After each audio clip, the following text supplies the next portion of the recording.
אחים יקרים ואהובים, אני נמצא פה עם גדי, שאהוב על כולנו, וברוך השם, אנחנו רואים את כל האהבה של כל עם ישראל, כל השחקנים, כל החברים הקרובים וגם הרחוקים, שעושים המון דברים לרפואתו של גדי, ושולחים את כולם, את האהבה שלהם לגדי היקר ואהוב על כולנו. אנחנו מבקשים פה, גם אני וגם גדי נמצאים פה, אנחנו יודעים, גדי הוא איש אמונה, ואנחנו יודעים את זה כולנו, אנחנו יהודים.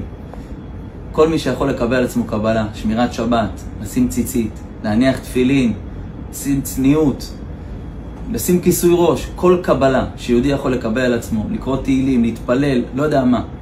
אנחנו יודעים שהכוח הכי גדול. יש רופאים בעולם, אבל הרופא כל בשר ומפליל לעשות נמצא בשמיים, והוא הרופא האמיתי. אנחנו מאמינים בניסים, ויודעים שבעזרת השם, עם הכוח של עם ישראל, גדי יוצא פה בריא ושלם וחזק, וכל הסיפור הזה יהיה רק סיפור של הודיה וקידוש השם הכי גדול בעולם. אז אנחנו מבקשים, כל מי שמקבל קבלה, לרשום לנו מה הוא מקבל, לרפואת גדי, אנחנו נהפוך את העולם בעזרת השם יהיו ניסים, ובעזרת השם קידוש השם עצום. בעזרת השם, תמשיכו להתפלל, תודה רבה כבוד הרב.